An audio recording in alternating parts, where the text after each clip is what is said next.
वळूया पुढील बातमीकडे। परकीय योगदान विनियमन सुधारणा विधेयक 2026 पुन्हा एकदा चर्चेमध्ये आलाय। काय कारण आहे पाहूया।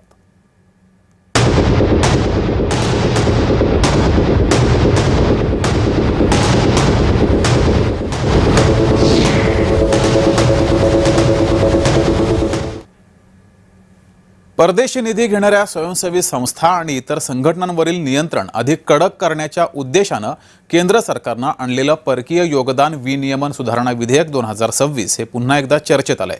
हे विधेयक 25 मार्च 2026 रोजी लोकसभेत मांडण्यात आलं होतं। आता पावसाळी अधिवेशनाच्या अखेरच्या टप्प्यात त्यावर चर्चा आणि मंजुरी घेण्याची सरकारची तयारी असल्याची चर्चा आहे।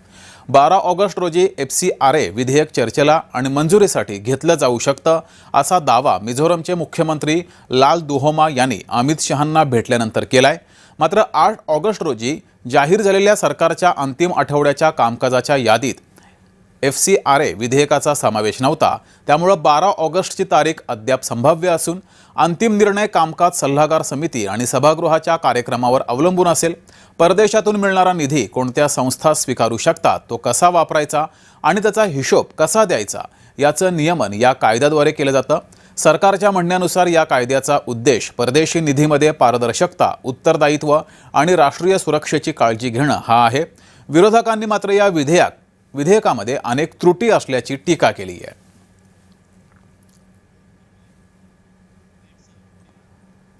FCRA नेमकं काय पाहूयात। FCRA म्हणजे काय, त्यामध्ये नेमकी तरतूद आहे। परदेशी देणग्या नियमन सुधारणा विधेयक आहे। परदेशातून ज्या अनेक देणग्या येतात त्या संदर्भात सुधारणा करण्यासाठी हे विधेयक आहे। NGO, ट्रस्ट, संस्था इत्यादींच्या विदेशी निधीच्या वापराचं नियमन केलं जाणार आहे। पारदर्शकता, उत्तरदायित्व आणि राष्ट्रीय सुरक्षेवर भर देण्यासाठी यावर चर्चा होऊ शकते, हे विधेयक येऊ शकतं।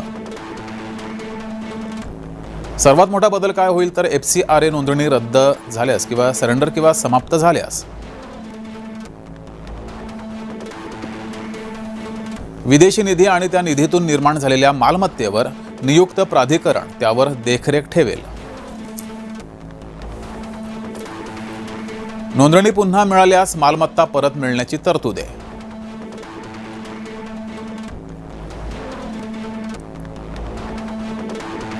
ठराविक कालावधीमध्ये नोंदणी नूतनीकरण न झाल्यास मालमत्ता कायमस्वरूपी प्राधिकरणाकडे वर्ग केली जाऊ शकते।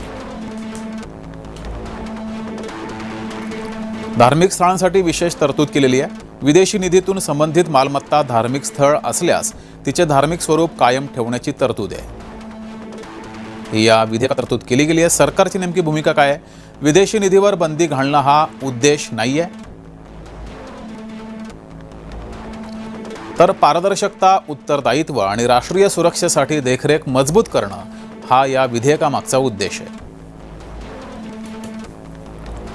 विरोधकांची प्रमुख चिंता काय आहे तर सरकारला NGO किंवा संस्थांच्या मालमत्तेवर जास्त अधिकार मिळू शकतात असं विरोधकांचं म्हणणं आहे। विरोधकांची टीका आहे FCRA नोंदणीतील त्रुटी किंवा नूतनीकरणाच्या समस्येमुळे मालमत्तेवर परिणाम होण्याची भीती विरोधकांनी व्यक्त केली आहे।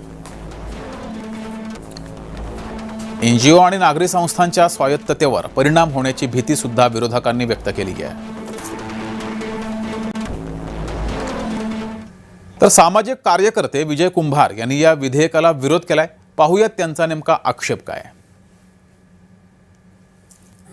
FCRA म्हणजे फॉरेन कॉन्ट्रीब्युशन रेग्युलेशन ऍक्ट, याच्यामध्ये सरकारने बऱ्याच काळापासून विविध तरतुदी आणण्याचा प्रयत्न केला। आता ते सुधारण्यासाठी एक नवीन बिल येत आहे, त्याचं कायद्यात रूपांतर होईल। मुळातच परदेशातून मिळणाऱ्या निधीवरून अनेक संस्था अनेक प्रकारचं चांगलं कार्य करत होतं, परंतु ज्यावेळेला हे सरकार नव्यानं आलं त्यावेळेला त्याने या निधीवर अंकुश आणावा अशासाठी वाटलं की त्यांना वाटलं की या निधीचा उपयोग वेगवेगळ्या देशविघातक कारवाईसाठी केला जातोय, परंतु तसं नाही। त्यामुळे ऍडमिनिस्ट्रेटिव्ह खर्च आणि खर्चाचं वितरण इतरांकडे कसावं करावं या संदर्भात या बिलामध्ये तरतुदी करण्यात आल्या। होतं काय की सगळ्या संस्थांना परदेशी संस्थांकडून निधी मागवणं किंवा मिळवणं सोपं नसतं, म्हणून अनेक संस्था त्यांची जी शिखर संस्था असते त्याच्या माध्यमातून निधी गोळा करतात आणि तो भारतभरातल्या इतर संस्थांना वितरित करतात. त्यामुळे तो निधी तळागाळापर्यंत पोहोचायला मदत होते. आता मात्र शासन त्याच्यावर नियंत्रण आणू पाहत आहे. असं नियंत्रण हे लोकशाहीच्या विरोधात आहे, लोकांचं कल्याण करण्याच्या विरोधात आहे. त्याच्यामुळे अनेक संस्था आणि नागरिकांनी या बिलाला विरोध केलेला आहे. परंतु कदाचित संख्याबळाच्या जोरावर हे विधेयक मान्य होईल, परंतु याचा परिणाम मात्र गोरगरिबांचं कल्याण न होणार आहे. याची दखल केंद्र शासनाने घेतली पाहिजे.